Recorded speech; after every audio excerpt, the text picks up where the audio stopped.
आप सुन रहे हैं किताब कहानी, जहां हम आपके लिए लाते हैं दुनिया की मशहूर और मुतासिर कुन किताबों की समरी, आसान और दिलचस्प अंदाज में। तो आइए शुरू करते हैं आज की समरी। इंट्रोडक्शन। आप इसे अपने चारों ओर देखते हैं। रोज लोग पैसा कमाने की भाग दौड़ में लगे रहते हैं, इसलिए आपको हर एक सेकंड को सही जगह पर इस्तेमाल करना चाहिए। पैसा कमाने के लिए आप अपना कैलेंडर अलग अलग एक्टिविटीज से इस कदर भर देते हैं कि आपके पास आराम करने का वक्त ही नहीं होता। इतना ही नहीं, आजकल तो लोग आप मल्टीटास्किंग करने लगे हैं, यानी कई काम एक साथ करना, जैसे लंच करते हुए अपने ईमेल का जवाब देना। क्या ये वही हसल कल्चर यानी भाग दौड़ वाला कल्चर है जिसका एक हिस्सा बनकर सभी गर्व महसूस करते हैं? क्या हमेशा थका थका रहना, गुस्सा करना या परेशान महसूस करना आम बात हो गई है? ये समरी ये साबित कर देगी कि टाइम मैनेजमेंट अब किसी काम का नहीं रहा है और इससे आपको कुछ नहीं मिलेगा। आप ये सीखेंगे कि माइंड मैनेजमेंट सक्सेस पाने और कोई भी काम करने में कैसे आपकी मदद कर सकता है। आप ये भी सीखेंगे कि कुछ पाने के लिए आपको किसी भी तरह की जल्दबाजी करने की कोई ज़रूरत नहीं है। टाइम मैनेजमेंट नहीं, माइंड मैनेजमेंट अपने गोल्स को पाने का ज़्यादा बेहतर तरीका है। Mind management not time management. इस बुक के ऑथर डेविड कैडवी खुद को एक राइटर नहीं मानते थे। उन्हें बचपन से ही लिखना कुछ खास पसंद नहीं था, लेकिन एक दिन उन्हें एक ऐसी बुक डील ऑफर की गई जिसे कोई बेवकूफ़ ही बना करता। इसलिए डेविड ने अपनी लाइफ को इस तरह प्लान किया ताकि वो एक बुक लिख सके। सबसे पहले उन्होंने इस बात का ध्यान रखा कि उनके पास बुक लिखने के लिए अच्छा खासा टाइम हो। उन्होंने अपने दोस्तों के साथ डिनर और दूसरे प्लान्स को कैंसिल कर दिया और इनकी जगह अपने राइटिंग सेशंस को रखने लगे। डेविड ने डेट्स पर जाना भी छोड़ दिया और यहाँ तक कि अपनी ग्रोसरी और खाना भी घर पर डिलीवर करवाने लगे। उन्होंने अपनी बुक लिखने पर फोकस करने के लिए जी जान लगा दिया था। एक राइटर के दिमाग में शब्दों का जैसे एक पिटारा सा होता है और वो शब्दों के साथ खेल जाते हैं, लेकिन डेविड के लिए ये सब इतना नेचुरल या आसान नहीं था। जब वो लिखने बैठते तो एक शब्द भी नहीं लिख पाते थे और ना जाने कंप्यूटर के सामने बैठे बैठे यूं ही कितने ही घंटे निकल जाते। फिर उन पर प्रेशर महसूस होने लगा। डेविड को अगले कुछ हफ्तों में बुक का 25% काम खत्म करके पब्लिशर को दिखाना था। अगर वो ऐसा नहीं कर पाते तो डील कैंसिल हो सकती थी। डेविड अपनी फैमिली और दोस्तों को निराश नहीं करना चाहते थे। हर बड़ाहट में उन्होंने कोस्टारिका में एक रिट्रीट ज्वाइन करने का मन बनाया। वो ये बात अच्छे से जानते थे कि वहाँ जाकर भी वो कुछ नहीं लिख पाएंगे। क्या इसका मतलब ये है कि रिट्रीट ज्वाइन करने से उन्हें पछतावा हुआ था? बिल्कुल हुआ था। लेकिन डेविड ने सोचा कि जगह बदलने से शायद उन्हें राइटर्स ब्लॉक से बाहर निकलने में मदद मिलेगी। डेविड को रिट्रीट के लिए यस कहने के बाद पछतावा होने लगा और वो अपने घर से बाहर निकल गए। वो अपनी फ्रस्ट्रेशन को दूर करना चाहते थे। तब उनकी मुलाकात डियागो से हुई। वो रोड के उस तरफ थे जब उन्होंने डेविड को इस तरह बुलाया जैसे मानो वो दोनों दोस्त थे। डियागो ने हाथ से इशारा करते हुए डेविड को बुलाया और उनसे स्पेनिश में बात करने लगे। डेविड एक बेवकूफ़ की तरह नहीं दिखना चाहते थे, इसलिए उन्होंने डियागो की बात का जवाब दिया। उनसे बात करने पर डेविड को पता चला कि डियागो ऐसे ही कुछ बात करना चाहता था। उन्हें बीच पर घूमना और बारिश का मौसम बेहद पसंद था। उनकी बातें ज़्यादा लंबी तो नहीं चली, लेकिन डेविड को इसके बाद काफ़ी अच्छा महसूस हो रहा था। जब डेविड घर लौटे तो दोबारा कंप्यूटर के सामने बैठ गए। अगले 1 घंटे में डेविड पहला चैप्टर लिखने में कामयाब रहे। इससे डेविड को समझ में आया कि ऐसा क्या हुआ था जिससे वो लिख पाने में कामयाब रहे थे। इसकी वजह लिखने के लिए समय निकालना नहीं था। टाइम मैनेजमेंट अब इफ़ेक्टिव यानी कारगर नहीं रहा है। आपको टाइम की नहीं बल्कि लिखने के लिए सही मेंटल स्टेट में होने की ज़रूरत होती है। इसे ही डेविड माइंड मैनेजमेंट कहते हैं। माइंड मैनेजमेंट का मतलब है अपनी क्रिएटिव एनर्जी को प्रायोरिटाइज करना, लेकिन ये आपका वक्त भी ज़ाया कर सकता है। आपने कभी अपनी लंबी टू डू लिस्ट को देखकर ज़ीरो मोटिवेशन महसूस किया है? ऐसा हम सभी के साथ होता है। फिर भी माइंड मैनेजमेंट से आप इस मुश्किल से निकल सकते हैं। माइंड मैनेजमेंट का मतलब है किसी काम या प्रॉब्लम को अलग नज़रिए से देखना। टाइम मैनेजमेंट में आप खुद से ये पूछते हैं, अभी मैं क्या कर सकता हूँ? ज़्यादातर समय इस सवाल की वजह से आप टाल मटोल करने लगते हैं। आप ये जानते हैं कि आपको कुछ करना चाहिए, लेकिन उसे करने के लिए आपके पास फोकस और मोटिवेशन नहीं होता है। दूसरी तरफ माइंड मैनेजमेंट में आप खुद से ये पूछते हैं, अभी मैं कौन सा काम करने के मूड में हूँ और मुझे ऐसा क्या करना चाहिए जो मेरे मूड के साथ फिट हो सके। अपने काम को पूरा करने का सबसे अच्छा तरीका है कि आपका मेंटल स्टेट और वो काम दोनों एक दूसरे के साथ मैच करता हो। इससे एनर्जी और वक्त जैसे रिसोर्सेज वेस्ट नहीं होते। क्रिएटिव होना कोई ऐसी चीज़ नहीं है जो आसानी से आपके अंदर आ जाती है। ये कोई ग्रोसरी नहीं है जिसे आप खरीद कर ला सकते हैं। क्रिएटिविटी के प्रोसेस में वक्त लगता है। कोई कहानी सुनाने, गाना लिखने या फिर एक पेंटिंग बनाने के लिए आपका स्टेट ऑफ माइंड सही होना बहुत ज़रूरी है। डेविड क्रिएटिव मोड में घुसने के लिए 2 तरह की थिंकिंग का इस्तेमाल करते हैं, जो है डाइवर्जेंट और कन्वर्जेंट थिंकिंग। डाइवर्जेंट थिंकिंग तब होती है जब आपके थॉट्स यानी विचार बिखरे हुए होते हैं। इसमें आपका ध्यान कई चीज़ों पर होता है। जब आप इन अलग अलग थॉट्स को जोड़ देते हैं तो इसे कन्वर्जेंट थिंकिंग कहते हैं। अब राइटिंग का ही एग्जाम्पल ले लीजिए। आप कुछ कहना चाहते हैं लेकिन उसे कहने के लिए आपके पास कई तरीके हैं। पहला, आप कहना क्या चाहते हैं? क्या आप इसे फॉर्मल तौर पर कहना चाहते हैं या फिर ऐसे कहना चाहते हैं जैसे आप एक दोस्त से बातें कर रहे हो? क्या आप इसे कोई नाम नहीं देना चाहते या फिर आप सभी को ये बता देना चाहते हैं कि इसे आपने लिखा है? इसे डाइवर्जेंट थिंकिंग कहते हैं। कन्वर्जेंट थिंकिंग उसे कहते हैं जब आप अपने ऑप्शंस में से किसी एक को चुनते हैं। जैसे मान लीजिए कि आप अपने पहले प्यार के बारे में लिखना चाहते हैं। आप अपने रीडर्स के लिए अपनी राइटिंग के टोन को एक दोस्त की तरह पेश करना चाहते हैं। आप इसे कोई नाम नहीं देना चाहते क्योंकि आप खुद की पहचान सबके सामने नहीं लाना चाहते। इसलिए अच्छे क्रिएटिव आइडियाज़ बनाने के लिए आपको डाइवर्जेंट और कन्वर्जेंट थिंकिंग दोनों की ज़रूरत होती है। अपने फाइनल प्रोडक्ट को ब्रिलियंट बनाने के लिए आपको सबसे बेहतरीन आइडियाज़ की ज़रूरत है। और आप इन आइडियाज़ को कैसे ढूंढेंगे? अपने क्रिएटिव स्वीट स्पॉट को पहचान कर। आपका क्रिएटिव स्वीट स्पॉट उस वक्त और जगह के बारे में बताता है जिसमें आप अपना बेस्ट क्रिएटिव काम कर पाते हैं। क्रिएटिव काम ऐसी चीज़ नहीं है जो आप किसी गाइड बुक की मदद से कर सकते हैं। इसमें कोई लॉजिक या मैथमेटिकल फॉर्मूला काम नहीं आता। क्रिएटिव वर्क एक ऐसा अनोखा थॉट प्रोसेस है जिसे हम अक्सर इनसाइट कहते हैं। न्यूरोसाइंटिस्ट्स के मुताबिक इनसाइट अचानक हुए एहसास या नज़रिए में हुए परिवर्तन को कहते हैं। इनसाइट को एक यूरेका मोमेंट भी मान सकते हैं, जो तब होता है जब कुछ मिलने से आपकी आंखों में खुशी के आंसू आ जाते हैं। क्या आपको कभी अचानक से कोई ब्रिलियंट प्लान आइडिया आया है? उसे ही यूरेका या मिल गया का मोमेंट कहते हैं। ये तब होता है जब आप अपने गाने के कुछ मिसिंग शब्दों को अचानक से मिल जाते हैं या आप अपनी कहानी का एक परफेक्ट प्लॉट ढूंढ निकालते हैं। आप दोबारा कुछ पेंट करना चाहते हैं लेकिन ये नहीं जानते कि क्या पेंट करें, तो इसके लिए अपने पसंदीदा कार्टून कैरेक्टर को पेंट करने के बारे में अचानक याद आना एक यूरेका मोमेंट होगा। दिन के खास वक्त के दौरान अपने क्रिएटिव स्वीट स्पॉट को ढूंढना आसान हो सकता है। इसका मतलब ये नहीं है कि आपको अपना दिन इसी के हिसाब से प्लान करना चाहिए। बस इतना याद रखिएगा कि ये माइंड मैनेजमेंट के बारे में है, टाइम मैनेजमेंट के बारे में नहीं। आपकी एनर्जी हर एक दिन या पूरे दिन एक जैसी नहीं रहती है। जैसे जॉब पर आपकी बहुत सी एनर्जी खर्च हो जाती है, ऐसे ही अपने दोस्तों के साथ सोशलाइज करना या अपनी पेंटिंग या नॉवल पर काम करना जैसे काम भी आपकी बहुत सारी एनर्जी ले लेते हैं। इसलिए दिन का वो सही वक्त ढूंढ निकालिए जब आपके अंदर सबसे ज़्यादा एनर्जी होती है। आपको अपने सर्केडियन सिस्टम यानी अपने स्लीप साइकिल से भी तालमेल बना के रखना होगा। ये सिस्टम आपको दिन में जगे रहने में मदद करता है। इसे ऊपर जाती हुई एक लाइन की तरह सोचिए। जितना ज़्यादा आप जागे रहेंगे उतना ज़्यादा आप अलर्ट रहेंगे। लेकिन जागे रहने के साथ साथ अलर्ट रहने को आपका स्लीप डेट सिस्टम रोक देता है। दूसरे शब्दों में कहें तो अगर आप एक रात अच्छे से नहीं सोएंगे तो आपका स्लीप डेट बहुत ज़्यादा हो जाता है। अपने स्लीप डेट को नीचे जाती हुई एक लाइन की तरह सोचिए क्योंकि ये आपकी एनर्जी को कम करता है। आपके सर्केडियन सिस्टम और स्लीप डेट दोनों की लाइन दोपहर के शुरुआती वक्त यानी लगभग 2:30 बजे मिलती है। इसी वजह से आप इस वक्त सुस्त और थका हुआ महसूस करते हैं। अपनी बॉडी क्लॉक को समझने से आपको अपने काम पर आसानी से फोकस करने में मदद मिलती है। बहुत से लोग सुबह बहुत फोकस्ड होकर काम करते हैं। जैसे बेस्ट वायलिन प्लेयर अपने दिन के शुरुआती 2 से 4 घंटे मन लगाकर प्रैक्टिस करते हैं। मशहूर राइटर वर्जीनिया वुल्फ और साइकोलॉजिस्ट बीएफ भी ऐसा ही करते हैं। ऐसा इसलिए क्योंकि सुबह का वक्त वो समय होता है जब लोग पूरी तरह से जगे हुए और सबसे ज़्यादा अलर्ट रहते हैं। अपने क्रिएटिव स्वीट स्पॉट को हासिल करने के लिए डेविड ने एक और तरीका बताया है। इसे वो फर्स्ट आवर रूल कहते हैं। ये उन्हें अपने काम को पूरा करने में डिसिप्लिन रहने में मदद करता है। जब आप अपने दिन का सबसे पहला घंटा अपने प्रोजेक्ट पर लगाते हैं तो उसे फर्स्ट आवर रूल कहते हैं। और ये कोई ऐसा वैसा प्रोजेक्ट नहीं होना चाहिए, बल्कि आपका सबसे इम्पॉर्टेंट प्रोजेक्ट होना चाहिए। ऐसा करने से आप उस प्रोजेक्ट को जल्दी पूरा कर पाएंगे। इसे सुनकर ऐसा लग रहा होगा कि क्या ऐसा सच में मुमकिन है? तो जवाब है जी हाँ, बिल्कुल मुमकिन है। अपने दिन की शुरुआत अपने सबसे इम्पॉर्टेंट काम से कीजिए, यानी एक ऐसे काम से जो आपको करना ही है। ऐसा करने से इसे पूरा करने के लिए आपके आलसी होने के चांसेस काफ़ी कम हो जाते हैं। ऐसा करना उस काम में आने वाली रुकावटों को भी रोकता है। The 4 stages of creativity. जब आप असल में राइटिंग और पेंटिंग नहीं कर रहे हैं तब भी आप राइटिंग और पेंटिंग कर सकते हैं।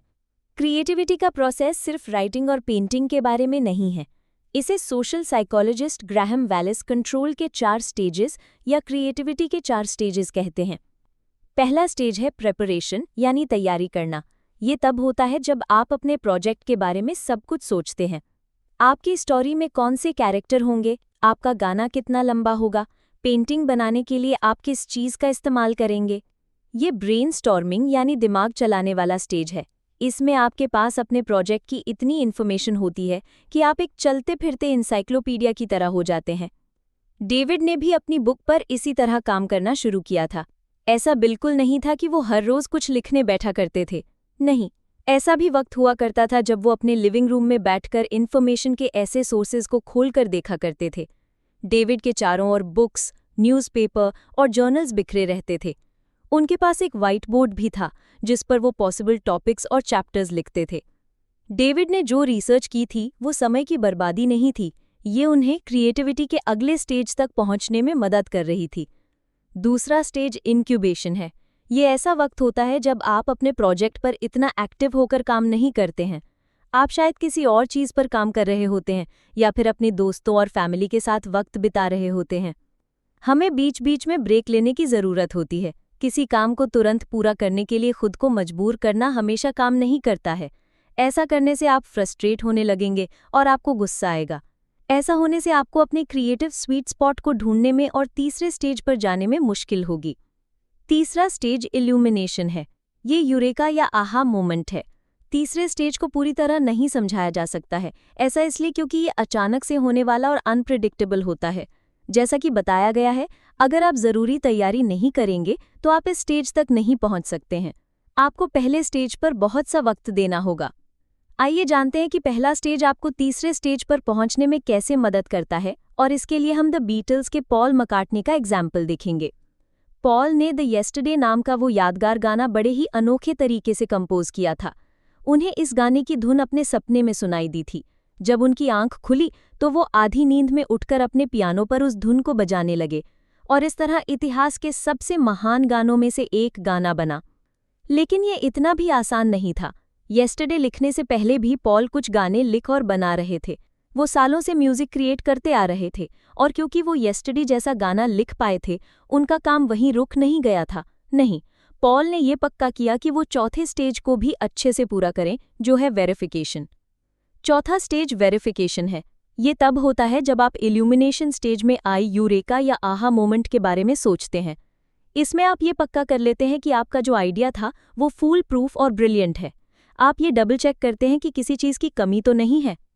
पॉल को 100% विश्वास नहीं था कि उनका बनाया हुआ गाना ओरिजिनल था। उन्हें लगा कि हो सकता है कि ये ऐसी धुन थी जो उन्होंने पहले कभी सुनी थी। उस वक्त ऐसे ऐप या सॉफ्टवेयर नहीं हुआ करते थे जो ये बता सकें कि कोई धुन ओरिजिनल है या नहीं। इसीलिए पॉल ने 1.5 साल इस बात को पक्का करने में लगा दिया कि वो धुन उनकी खुद की थी या नहीं। इसी दौरान उन्होंने अपने गाने को बदलने के लिए उसके लिरिक्स, ट्यून और अरेंजमेंट पर सुधार करने पर काफ़ी काम किया। अगर आप क्रिएटिविटी के हर स्टेज में अपना वक्त नहीं लगाएंगे तो आप कभी मास्टरपीस नहीं बना सकते। आपको इस पूरे प्रोसेस के हर स्टेज से होकर गुजरना होगा। डेविड का कोई स्ट्रिक्ट रिचुअल यानी रूल नहीं था, लेकिन उनके पास करने के लिए ऐसे काम और जाने के लिए ऐसी जगह थी जो उन्हें लिखने के सही मूड में लाने में मदद करते थे। अपनी छोटी सी नोटबुक में कुछ लिखने के लिए वो जॉन हैनकॉक सेंटर के 95th फ्लोर पर जाते थे। ये थॉट्स शुरुआत में बिखरे हुए से रहते हैं, लेकिन इन्हें लिखने के बाद डेविड को वो दूसरी चीज़ें भी दिखने लगती हैं जो उन्हें लगता था कि अपनी बुक में शामिल करनी चाहिए। जॉन हैनकॉक सेंटर डेविड को उनके थॉट्स को अरेंज करने में मदद करता था। इपसेंटो कॉफ़ी नाम की एक कॉफ़ी प्लेस थी जो डेविड को बेहद पसंद थी। वहाँ का मन लुभाने वाला खूबसूरत नज़ारा और कॉफ़ी बीन्स की सुगंध उस जगह को राइटिंग के लिए एक आइडियल जगह बनाती है। डेविड की तरह आप भी अपने मेंटल स्टेट के मुताबिक अलग अलग तरीके के काम कर सकते हैं। आपका mental state in 7 mental states में से एक हो सकता है। पहला है प्रायोरिटाइज मेंटल स्टेट। ये तब होता है जब आप एक प्लान बनाते हैं। आप ये फैसला लेते हैं कि आपको क्या करने की ज़रूरत है और आप उसे कैसे हासिल करेंगे। इसमें आप ये भी डिसाइड करते हैं कि क्या इम्पोर्टेंट है और क्या नहीं।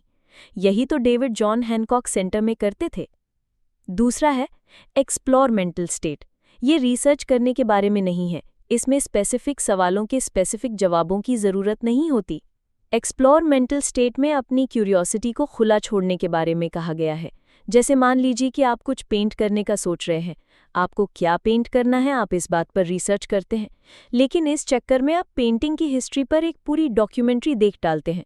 आप अपनी क्यूरियोसिटी को फ्री छोड़ देते हैं, यानी आज़ाद कर देते हैं। तीसरा है रिसर्च मेंटल स्टेट।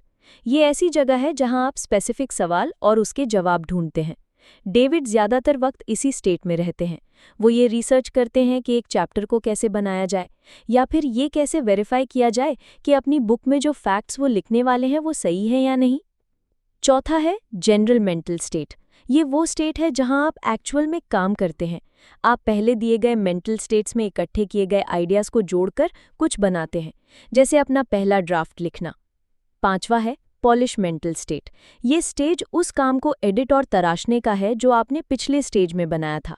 जैसे आप ये ध्यान देते हैं कि आपके सेंटेंस का कोई मतलब हो। पेंटिंग में आप ये चेक करते हैं कि कैनवस पर ऐसी कोई जगह ना छूट गई हो जहां आपने पेंट नहीं किया, या ऐसा कोई कलर तो नहीं है जिसे और ज़्यादा डीप या हल्का करने की ज़रूरत है। छठा है एडमिनिस्ट्रेटिव मेंटल स्टेट। आप हमेशा अपने क्रिएटिव काम पर फोकस नहीं कर सकते। आपकी भी कुछ जिम्मेदारियां हैं जो आपको करनी होंगी, जैसे अपने बिल्स भरना और अपनी फैमिली के साथ वक्त बिताना। ये मेंटल स्टेट इसलिए ज़रूरी है क्योंकि आपको अपनी लाइफ के दूसरे एरियाज़ पर भी ध्यान देना होगा। आखिर में रिचार्ज मेंटल स्टेट होता है। इसमें आपको खुद को आराम देने और रिफ्रेश करने की ज़रूरत होती है।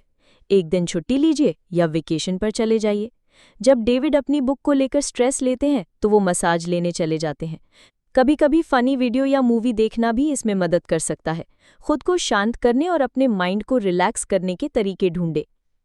Creative cycles. डेविड का बड़ा अजीब सा रूटीन था। रात को 12 बजे से सुबह 4 बजे तक वो सिर्फ अपनी बुक पर फोकस करते थे। सुबह 4 बजे वो लाइट ऑफ करते, अपना कंप्यूटर बंद करते और दोपहर तक सोते रहते। अगले दिन दोपहर में डेविड तैयार होते और कॉफ़ी शॉप चले जाते। वो कैफ़े में तब तक काम करते जब तक उसके बंद होने का वक्त नहीं हो जाता था। इसी को डेविड क्रिएटिव साइकिल कहते हैं।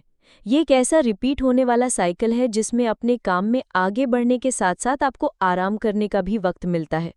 क्रिएटिव साइकिल में क्रिएटिविटी के 4 स्टेजेस होते हैं, जिसमें आप प्रिपेयर, इंक्यूबेट, इल्यूमिनेट और वेरीफाई करते हैं। क्रिएटिव साइकिल को टाइम पर बेस्ड होने की ज़रूरत नहीं है। ये हफ्तों और यहाँ तक कि कई अलग अलग मौसम पर बेस्ड हो सकता है। आइए क्रिएटिव साइकिल का एक एग्जाम्पल देखते हैं। बेथ क्रिएटिविटी के पहले स्टेज प्रेपरेशन को रात में करना पसंद करती हैं। रात की शांति उन्हें फोकस करने में मदद करती है, इसलिए वो अपने गाने के लिए बहुत सी इन्फॉर्मेशन ढूंढ पाती हैं।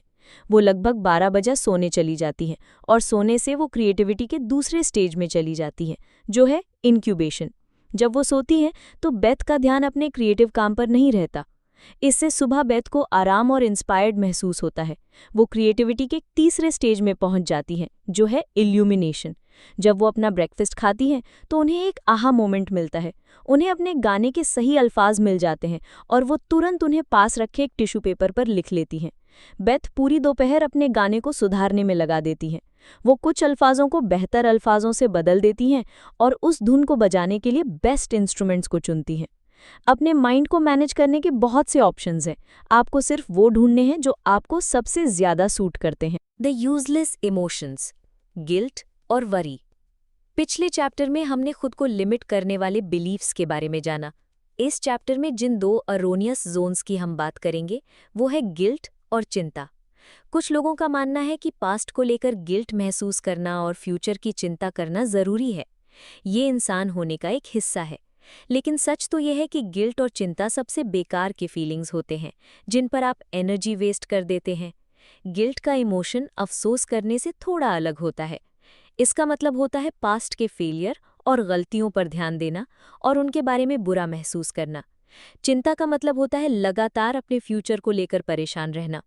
जो लोग उन चीज़ों की चिंता करते हैं जिन्हें वो कंट्रोल नहीं कर सकते, वो हमेशा नेगेटिव स्टेट में फंसे रह जाते हैं। गिल्ट और चिंता दोनों बस चीज़ों को अवॉइड करने का तरीका है।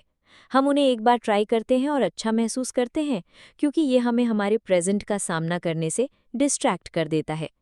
किसी प्रॉब्लम को ठीक करने और एक्शन लेने की बजाय हम गिल्टी महसूस करते हैं और चिंता करते हैं। एक्शन लेना मुश्किल होता है, वहीं फीलिंग्स बड़ी आसानी से हमें महसूस हो जाते हैं।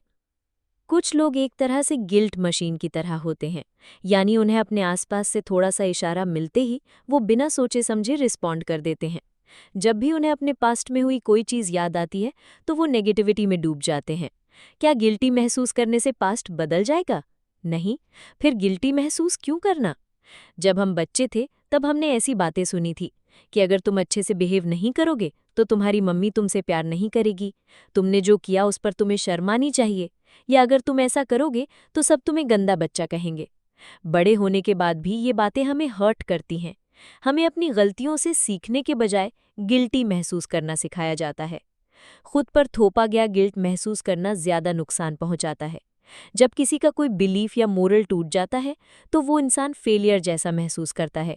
वो अपनी गलतियों को बार बार याद करता रहता है और खुद को प्रेजेंट से अलग कर लेता है।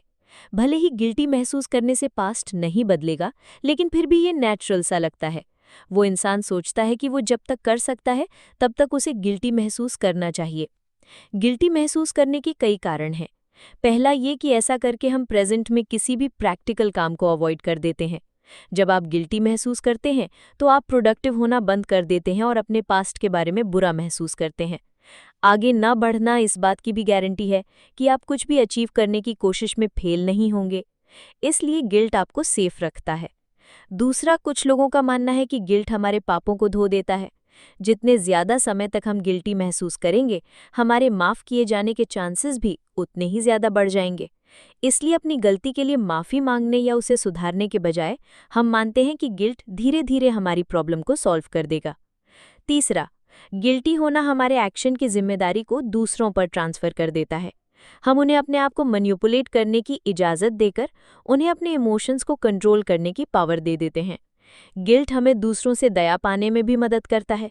इसलिए जब तक कोई हमारे दर्द को लेकर हमदर्दी दिखाता है, तब तक हम अच्छा महसूस करते हैं। ये अटेंशन पाने का बहुत अच्छा तरीका है। गिल्ट से बाहर निकलने के लिए आपको ये मानना होगा कि ये बिल्कुल बेकार इमोशन है। जो भी हुआ वो गिल्ट, अफसोस या उदासी महसूस करने से कभी नहीं बदलेगा। आपको खुद से एक ज़रूरी सवाल पूछना चाहिए कि पास्ट को लेकर गिल्टी महसूस करके मैं अभी क्या अवॉइड करने की कोशिश कर रहा हूँ। पीटर अपनी वाइफ को धोखा देने के लिए गिल्टी महसूस कर रहा था। उसने इस बुक के ऑथर वेन डायर से बात की थी कि उसे किसी और के साथ अफेयर करने के बारे में कितना बुरा महसूस होता है। अपने गिल्ट के बावजूद भी पीटर हर हफ्ते उस दूसरी औरत से मिलता था। उसके गिल्ट ने उसे उस अफेयर को बंद करने से रोक रखा था और उसे उस रिश्ते को एंजॉय करने से भी रोक रखा था। पीटर ना तो अपनी वाइफ के साथ खुश था और ना ही उस दूसरी औरत से। उसे खुद के साथ ईमानदार होने की ज़रूरत थी।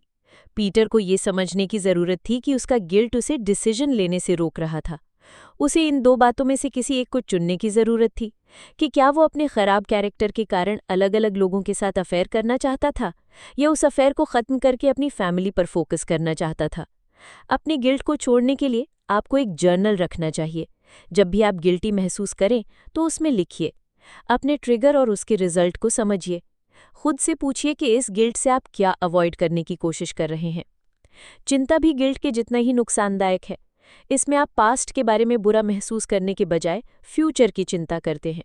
चिंता करना फिजूल है, क्योंकि अगर आप फ्यूचर में होने वाली किसी चीज़ के बारे में चिंता करेंगे तो क्या उससे वो बदल जाएगा? बिल्कुल भी नहीं। कुछ लोग बड़ी प्रॉब्लम्स के बारे में चिंता करते हैं, जैसे कि इकोनॉमी, जंग और बीमारियां। ये सभी हमारे कंट्रोल से बाहर हैं और हम इनके बारे में कुछ भी नहीं बदल सकते हैं। एग्जाम्पल के लिए, जो अपना जॉब खो देने की चिंता करता था, वो अपनी फैमिली की भी चिंता करता था। इस वजह से वो अक्सर बीमार पड़ जाता था और हमेशा परेशान रहता था। आखिरकार वो दिन आ ही गया जब जो ने सच में अपना जॉब खो दिया, लेकिन 3 दिन बाद ही उसे ज्यादा सैलरी देने वाली जॉब मिल भी गई। तब जो ने जाना कि फ्यूचर की चिंता करने से रिजल्ट नहीं बदलते हैं। इस घटना के बाद उसने अपनी लाइफ को एंजॉय करना शुरू कर दिया और प्रेजेंट में खुलकर जीने लगा। हम प्रेजेंट की चिंता करते हैं। हम ये भी मानते हैं कि चिंता करने से हम दूसरों की परवाह कर रहे हैं, लेकिन सच्चाई ये है कि गिल्ट की तरह ही चिंता भी दूसरी प्रॉब्लम्स को छिपाने का तरीका है। जब आप परेशान होते हैं तो खाना आपको वेट के बढ़ जाने का एक बहाना देता है। चिंता करना छोड़ने के लिए प्रेजेंट में खुलकर जीना शुरू कीजिए। अगर आप खुद को चिंता करते हुए देखें तो एक लिस्ट बनाएं कि आप किन चीज़ों की वजह से परेशान हैं। एक हफ्ते बाद उसे फिर से चेक करें, ये देखने के लिए कि क्या चिंता करने से आपकी सिचुएशन में कुछ बदलाव आया। इससे आपको समझ आएगा कि चिंता करना बेकार होता है। इसके बजाय आपको खुद से पूछना चाहिए कि आपके साथ सबसे बुरा क्या हो सकता है। इसका जवाब होगा ज्यादा कुछ भी नहीं। अगर गिल्ट और चिंता से सच्चाई नहीं बदलती है, तो उन पर अपना समय और एनर्जी क्यों बर्बाद करना? अपनी जिंदगी के हर सेकंड को खुलकर जिएं और एंजॉय करें। बेहतर फ्यूचर बनाने के लिए अपने पास्ट से सीखें और प्रेजेंट पर फोकस करें। अगर आपको ये समरी पसंद आई हो तो वीडियो को लाइक करें, शेयर करें और चैनल को सब्सक्राइब करना ना भूलें, ताकि आपको हर नई वीडियो की बरवक्त इत्तला मिलती रहे। आप नीचे कमेंट्स में हमें ये भी बता सकते हैं कि अगली वीडियो में आप किस किताब की समरी सुनना चाहते हैं। इल्म बांटिए, सोच बदलिए। अगली वीडियो तक के लिए इजाज़त दीजिए।